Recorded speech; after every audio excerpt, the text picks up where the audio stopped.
Praise the lord. సామెతలు 24వ అధ్యాయము. దుర్జనులను చూచి మత్సరపడుకుము, వారి సహవాసము కోరకుము.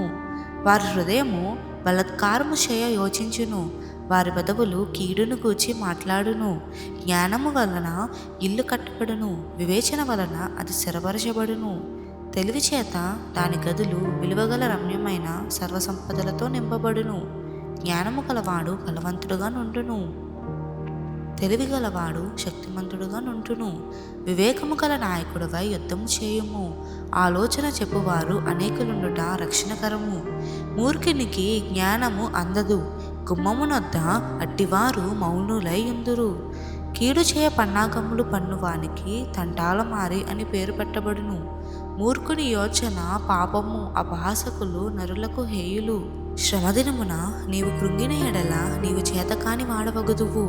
చావునకై పట్టబడిన వారిని నీవు తప్పించుము, నాశనమునందు పడుటకు జోగుచున్న వారిని నీవు రక్షింపవా? ఈ సంగతి మాకు తెలియదని నీవు అనుకొనిన ఎడల హృదయములను శోధించువాడు నీ మాటను గ్రహించును గదా. నిన్ను కనిపెట్టువాడు దానిని ఎరుగును గదా.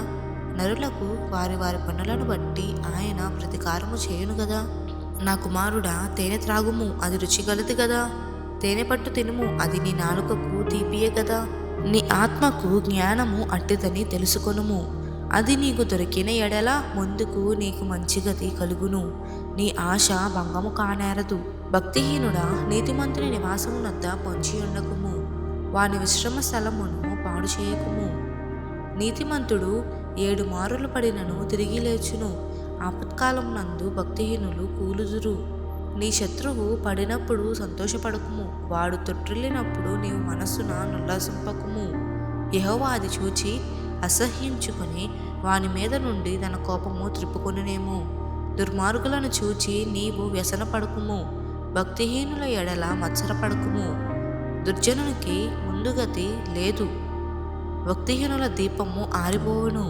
నా కుమారుడా, యెహోవాను ఘనపరచుము, రాజును ఘనపరచుము.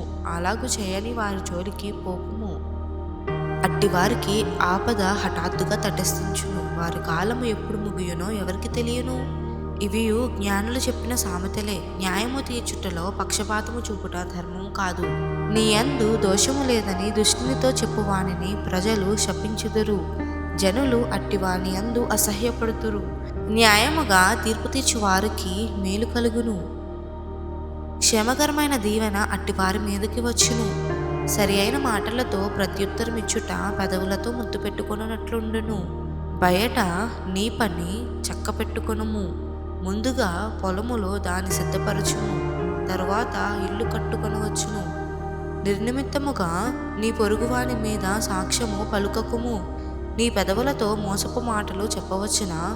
వాడు నాకు చేసినట్లు వానికి చేసేదను, వాని క్రియ చొప్పున వానికి ప్రతిఫలం ఇచ్చేదని అనుకొనకుము.